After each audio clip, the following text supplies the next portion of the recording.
Hello everyone, it's Mrs. Beveridge here, and as it's Thursday and a Mrs. Beveridge Day, I thought I would post a little video to say hello. Hope that you're all okay and you're keeping safe and well, and I also hope that you're keeping up with all the work that me and Mrs. Dickinson are sending you. In particular, I really want to talk about the history that we're doing this half term. It's carrying on with our Romans, all the work we did before Christmas about finding out about the Romans in Britain, but now we're going to look at specifically about Lancaster, because the Romans were in Lancaster. So I've posted on Purple Mash a 3-page document. I hope you can either print it out or you can see it on the screen in front of you, and we'll have a little look through it and I will talk a little bit about what's going on with it, because it's a bit tricky in places and a bit complicated.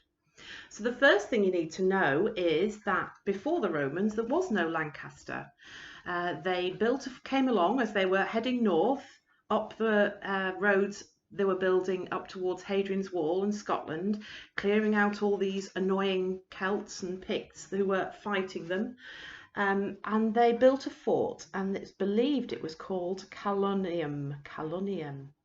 So they chose a hill by the river because it gave a good view all around to see anybody attacking them, but it also helped protect the crossing that they'd made over the river. So the name Lancaster, there's lots of different variations of it, but it's believed to mean Roman fort on the river Lune, and was first recorded in the Domesday Book in 1086.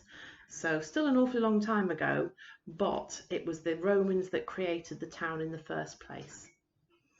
So we've talked about the Celts in Britain, but they were made up of lots of different tribes, and the tribe that was around in Lancashire and Yorkshire were the Brigantes, which means hill people. Well, it's pretty hilly around here, so that seemed a good name really.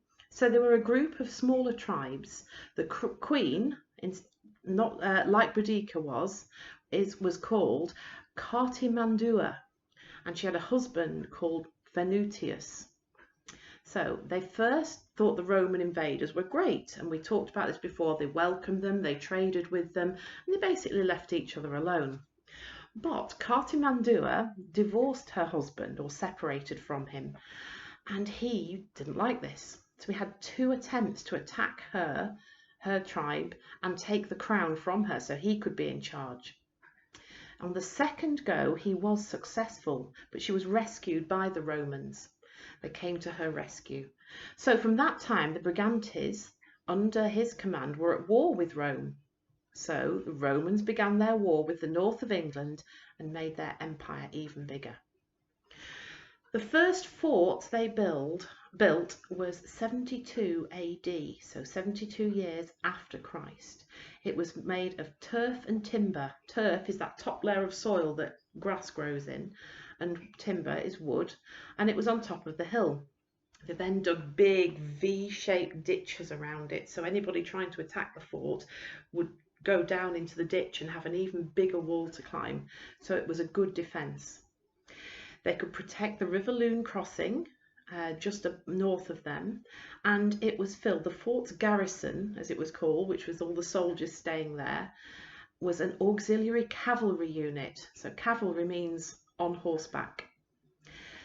Once they had set up their fort, as we know and we've looked at before, lots of people gathered round the soldiers, people who wanted to sell to them, women who got married to the soldiers and who started families. So a small settlement grew from the fort, and they think that it's, when they've excavated the ground, that it follows where Church Street is today, which is coming down from the castle and going down past the job centre, across the road, and down past the Sun Pub and that road down there. Now, we know that the Romans came and went at different times. So after a while, some of the Romans pushed further north to try and get towards Scotland, and then when they came back, they built a second fort, which was bigger. They built it over the top of the first one because it was still in a good place, but they wanted it even higher and even bigger. It was turf and timber again, and this was at about 100 AD. Then the Romans left Lancaster again, about 50 years later, and again they were pushing further north. They were trying to get into Scotland, and we know that they only got as far as where Hadrian's Wall was. But when they returned, they built the fort much more strongly with stone at around 200 AD. So in this fort there was another cavalry unit, soldiers on horses, and a naval unit. The navy looks to the sea and the river. So they looked after the defence of the coast and the river. The area just outside the fort had the big V-shaped ditches like before, and just to the north of the east gate was a bathhouse that the remains you can still see today. And again, we looked at bathhouses. They didn't have baths. Only the very, very wealthiest people would have had a bath in their own home. You went to the communal bathhouse to get washed. And there's a page coming up about that below. So this has all been dug up and excavated, and there was also probably an inn or the home of an important official. And then there would have been a port next to St George's Quay. The next page, I've put in a couple of little photographs to show you. So this first one here is looking up Church Street towards the castle, and this is the route that they think that the Roman town came down.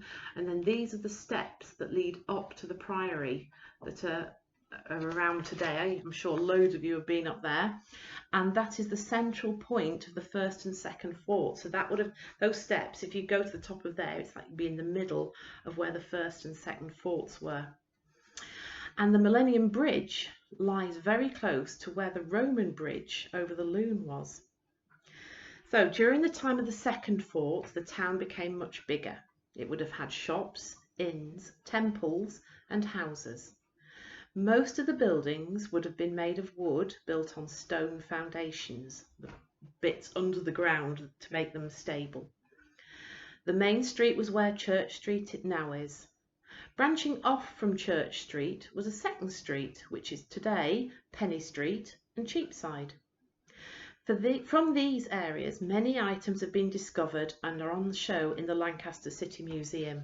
When all this lockdown nonsense is finally over, we will have a trip there, because the Roman parts of Lancaster Museum are really, really good. There's loads of stuff you can have a look at and have a go with and poke and prod and things. It's really very, very good. Right, nearly there. The third fort. The third fort was a coastal defence fort that was used as a supply base for the Romans, and it was built around 330 AD, and it was used until sort of the middle 400s when the Romans finally left Britain. So this time they weren't worried about being attacked from on the land, because they conquered Britain, and so they weren't worried about what was going on inside Britain. They were now worried about people invading them from over the sea, especially the Irish. The Celtic warriors over in Ireland were quite a risk, so they were keeping their eyes open for anybody coming over the Irish Sea and trying to get up the river and attack from that way. But at the back of the site where this third fort was, there's still a huge big block of stone, and this is the only standing piece of the last Roman fort. It's thought to have been part of a large tower in the outer wall. So if they'd built a big round tower that they would have then been able to watch from the top of. This is the inner part of the fort wall, as the outer stones have been taken away over time. This piece of the tower and the rest of the outer fort wall stayed long after the Romans left and became known as the Wherry Wall. This huge structure was still found in parts of Lancaster until quite recent times, but now only one part exists above the ground, and there's two more parts, but they're both buried underground. They've been covered over with when people have started building other buildings. Most of the wall was removed in the 1700s, so that's over 300 years ago. What is left today is important enough to be protected as a Grade 2 listed building. The last page is about the bathhouse, and this is quite a significant Roman location. and you can find out quite a lot about it on the internet if you want to have a look. But the best thing to do is just go and have a walk around there.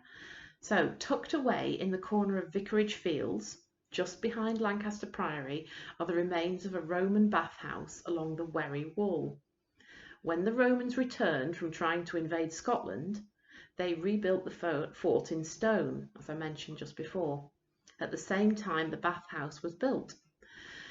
So it's the remains of this bathhouse we can see today. We can see the two largest rooms, which are called the Caldarium and the Tepidarium, and part of the Praefurnium is also there. Now, I've labelled them on the photo at the bottom so you can see where I'm talking about. You can see the labels that I've put on. The Caldarium was the hottest room in the baths, and it was a bit like a sauna. So they'd have had a very hot plunge pool. And I hope you remember how we talked about the Romans invented central heating, the hypercourse system. They had the pillars and the floor on top, and a very, very hot furnace as fires kept burning and the air would heat up underneath, so it would warm the floor from underneath.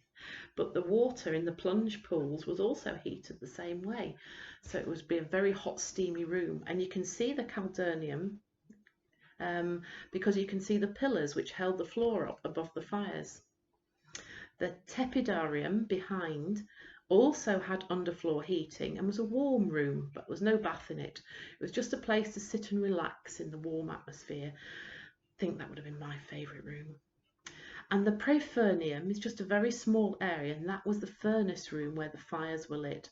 So poor slaves were sent to keep the fires burning. It would have been a horrible job keeping everything very, very hot, so that the soldiers and the important people who lived in the fort could come down and bathe and relax.